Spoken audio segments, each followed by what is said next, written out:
ఒక చీన్ టపకాయ్, ఒక దీపావళి బాంబులు తెలుసు కదా, ఎట్లుంటాయంటే అవి చూడ్డానికి ఉంటాయి కదా, వాటిని కొద్దిగా షేక్ చేసినా నేలకేసి కొట్టినా వాటి దగ్గరికి నిప్పు పెట్టినా టప్ అని పేలుతాయి.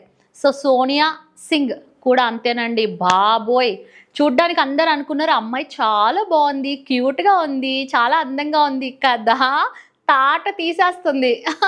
ఎట్లా అంటే ఫస్టేనండి ఎలిమినేషన్ దగ్గర ఫైట్ చేసింది. బాబోయ్, అసలు ఎవ్వరు నోరు మూయించలేకపోయారు. ఎందుకు ఈమె ఇంత ఫైట్ చేస్తుంది, ఈవెన్ విష్ణుప్రియ కూడా ఇట్లా చూస్తుంది, ఏమి ఇంత ఫైట్ చేస్తుంది. సర్లే అనుకున్నారు. ఎవ్వరేం చిన్న పెద్ద అన్నా తీసుకోదు, చూసినా ఊరుకోదు, జోక్ వేసినా ఊరుకోదు, చీంటపకాయలాగా చాలా ఫైట్ చేస్తుంది. ఎవరైనా కూడా డోంట్ కేర్. తనను తను ఆడపులి అని అయితే కనుక చెప్తుంది.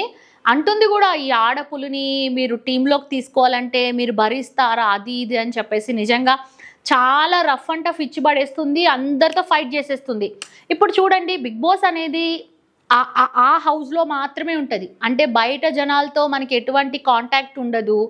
గొడవైనా ఏమైనా ఆ ఉన్న 3-4 months అనేది మనం అక్కడ వాళ్ళ ఫేసెస్ వాళ్ళే చూసుకోవాలి, అక్కడ వాళ్ళతో కలిసి ఉండాలి, అవసరాలు ఉంటాయి. కానీ తను ఎలా ఉందంటే, ఐ డోంట్ కేర్, నేను ఇట్లనే బతుకుతా, ఒక్కదాన్నే ఉంటా, నాకు ఎవరితో అవసరం లేదు, నాకు ఫ్రెండ్షిప్ అవసరం లేదు, ఎవరితో అవసరం లేదు అంటే ఉంటుంది. మళ్ళీ అబ్బాయితోటి, తర్వాత పృథ్వీతోటి, ఇట్లా కొంతమందితోటి మంచిగా కనెక్టివిటీగానే ఉంటుంది. పాపం మళ్ళా అన్నే మాటలు అనేస్తుంది, ఎవరేమన్నా తీసుకోవట్లేదు, కానీ ఆన్ ద స్పాట్లో ఏడుస్తుంది.